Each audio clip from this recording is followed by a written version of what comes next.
Good evening guys, welcome back to my channel study with Saiza. तो आज हम इस वीडियो के अंदर डिस्कस करेंगे निमोनिया के बारे में और ये पार्ट 2 है इस हमारे डिज़ीज़ वाले चैनल के ऊपर। मतलब हमने कल स्टार्ट किया था टाइफाइड से, तो आज हमारा सेकेंड डे है जिसके अंदर हम आज डिस्कस करने वाले हैं निमोनिया के बारे में कि निमोनिया क्या होता है, इसके सिम्टम्स क्या होते हैं, इसका ट्रीटमेंट कैसा होता है और इसमें हम क्या क्या चीज़ें प्रिकॉशन या प्रिवेंशन के तरीके से कर सकते हैं। तो चलिए हम लोग बिना लेट किए इसके बारे में जानते हैं। सबसे पहले हम जानते हैं कि निमोनिया करता कौन है। जैसे हम लोगों ने कल की क्लास में डिस्कस किया था कि टाइफाइड करता कौन है, तो हाँ, हम लोगों ने कल डिस्कस किया था कि एक बैक्टीरिया करता है, क्योंकि ये भी बैक्टीरियल डिजीज़ है तो इसे भी एक बैक्टीरिया करेगा। कल हम लोगों ने पढ़ा था कि टाइफाइड को जो करने वाला बैक्टीरिया है उसका नाम है सैल्मोनेला टाइफी, लेकिन निमोनिया को जो करता है उसका नाम है स्ट्रेप्टोकोकस निमोनिये, या फिर इसे हम और एक और लैंग्वेज या फिर एक और टर्म से हम इसको डिनोट करते हैं हेमोफाइलस इन्फ्लुएंजी। दोनों बैक्टीरिया हैं, एक ही है, ठीक है। तो ये जो मैंने दो बैक्टीरिया के आपको नाम बताए, स्ट्रेप्टोकोकस निमोनिये या फिर हेमोफाइलस इन्फ्लुएंजी एक है और स्ट्रेप्टोकोकस निमोनिये एक है। मतलब ये मैंने दो जो टर्म यूज़ किए हैं ये दो बैक्टीरिया के नाम हैं और यही दो बैक्टीरिया मतलब इन्हें हम पैथोजेंस कहते हैं। पैथोजन के बारे में मैंने आपको कल बताया था कि पैथोजन हम कहते किसे। पैथोजन का मतलब वो होता है जो बीमारी करता है, ठीक है, या बीमारी करवाता है। मतलब जैसे मच्छर हो गया, बैक्टीरिया हो गया, इन्हें हम पैथोजेंस कहते हैं जिनके जो बीमारी करवाते हैं, ठीक है। जैसे अगर मैं बात करूँ निमोनिया में कौन पैथोजन है, तो स्ट्रेप्टोकोकस निमोनिये जिन्हें हम हेमोफाइलस इन्फ्लुएंजी भी कह रहे हैं वही इस निमोनिया के पैथोजेंस होते हैं, ठीक है। और चलिए तो अब हम जानते हैं कि ये होता किस चीज़ से। तो हम लोगों ने कल डिस्कस किया था टाइफाइड के बारे में, जहाँ हमने ये जाना था कि तो कल मैंने आप लोगों को बताया था कि टाइफाइड होता है दूषित खाना या पानी पीने से या खाने से, ठीक है।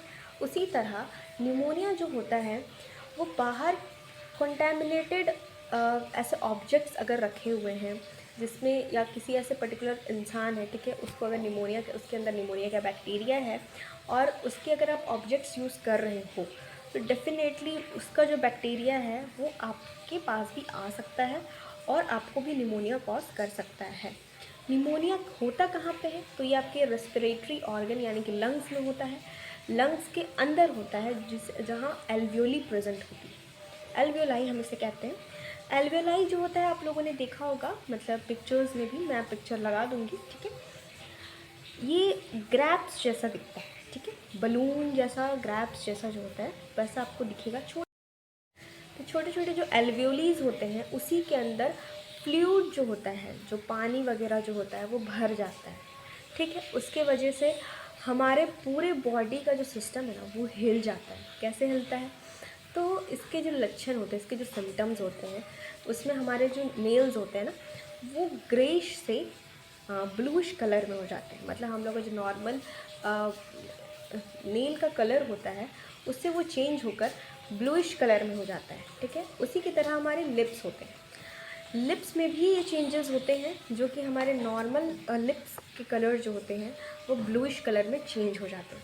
अगर ये सीवियर कंडीशन में हुआ तो किसी किसी को ये मिनिमल सा होता है तो इतनी कंडीशंस आपको।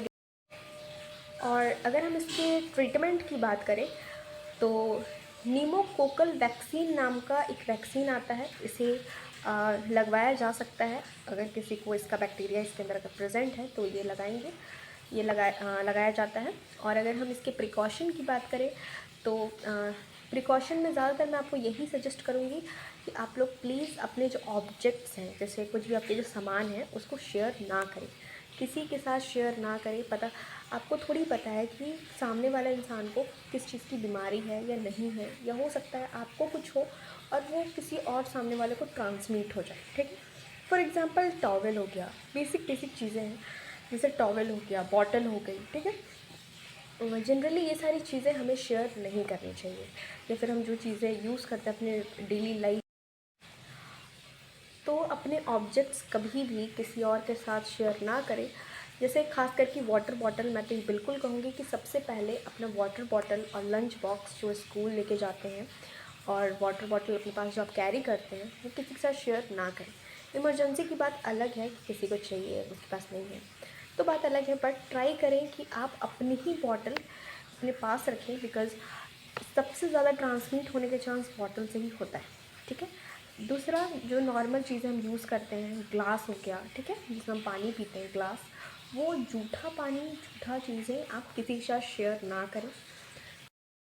इसके ट्रीटमेंट के लिए पेनिसिलिन, स्ट्रेप्टोमाइसिन, एम्पिसिलिन नाम के एंटीबायोटिक्स दिए जाते हैं कि इसका जो बैक्टीरिया है वो मर जाए, जल्द से जल्द मर जाए, ठीक है।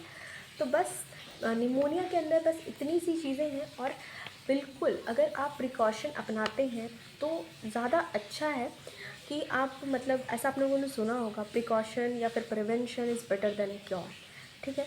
इलाज से ज़्यादा महत्वपूर्ण है कि आप अपनी ही पहले प्रिकॉशन आप खुद रखें, ठीक है। आप अपनी जो वाटर बॉटल है, अपना जो लंच बॉक्स है, या अपने जो ग्लास जिसमें आप पानी पीते हो, या टॉवेल, ये सारी चीज़ें बिल्कुल शेयर ना करें, ठीक है। इन्हें हम फॉर्माइड बॉर्न डिजीज़ के नाम से भी जानते हैं, इस टाइप की डिजीज़ जो होते हैं, बैक्टीरियल डिजीज़, क्योंकि इससे जो हम सामान, जो थिंग्स हम यूज़ करते हैं, उसको शेयर करने से भी सामने वाले को इन्फेक्शंस कॉज कर सकता है। तो मैं आपको इसके सिम्टम्स बताना भूल गई, तो चलिए पहले इसके सिम्टम्स के बारे में जानते हैं। तो इसमें कपकपी लगती है, ठीक है, चिल होता है, मतलब ठंडी लगती है, उसके बाद हेडेक होता है, नॉर्मल सी चीज़ें, ठीक है। उसके बाद इसमें फीवर होता है, हेडेक होता है, कपकपी लगती है, इसकी ये सारे सिम्टम्स हैं, ठीक है। तो ऐसा आपको लगता है तो आप इसके जाके आप वहाँ पे जाके दिखवा सकते हो डॉक्टर, ठीक है। और प्लीज़ अगर कोई भी ऐसा लगता है जो बार बार नाक ऐसे पोंछ रहा है, ठीक है, उसको सर्दी है, ज़ुकाम है, बार बार खांस रहा है, किसी के सामने जाके प्लीज़ अगर आपको भी खांसी या सर्दी है तो सामने वाले के फेस पे जाके बिल्कुल मत करिएगा। एक हैंकी आप अपने पास ज़रूर रखें, जिससे आप अपने फेस को ऐसे रब करो जब आपको खांसी या सर्दी हो, या फिर आप अगर अचानक से आ जाती है सर्दी और आपके पास उस समय नहीं है तो आप ऐसे करके छींक सकते हो, ठीक है। बट ट्राई करिएगा अपने पाम में ऐसे छींकने के लिए नहीं, क्यों आप ऐसे मत छींकना, क्योंकि जितने भी बैक्टीरिया हमारे पाम में आ जाएंगे, उससे अगर हम कोई सामान या ऑब्जेक्ट को ऐसे छूते हैं तो उससे उसमें भी इन्फेक्शस बैक्टीरिया जो है वो जा सकता है, ट्रांसमिट हो सकता है, और फिर दूसरा इंसान जो उसे छुएगा तो फिर उसे भी निमोनिया या फिर बैक्टीरियल डिजीज़ जो भी है। कुछ चीज़ों के बारे में आप ज़रूर ध्यान रखें। अपने ऑब्जेक्ट्स किसी के साथ, अगर किसी को सर्दी ज़ुकाम है तो उसके साथ शेयर बिल्कुल ना करें, क्योंकि उससे डिज़ीज़ ट्रांसमिट होने का चांस बहुत ज़्यादा होता है, ठीक है। तो बस आज के लिए इतना काफ़ी है। तो मैंने जितना बताया, आई होप आपको अच्छा लगा हो। अगर अच्छा लगा हो तो प्लीज़ लाइक, शेयर, सब्सक्राइब ज़रूर करें, और कमेंट करके बताएं कि अगर मुझे कोई चीज़ जहाँ अगर आपको पूछनी हो तो आप पूछ सकते हो, और कुछ भी इससे रिलेटेड अगर आपको जानना हो और अच्छे से, तो आप मुझे कमेंट करके बताइएगा, मैं ज़रूर बताऊँ। Thank you.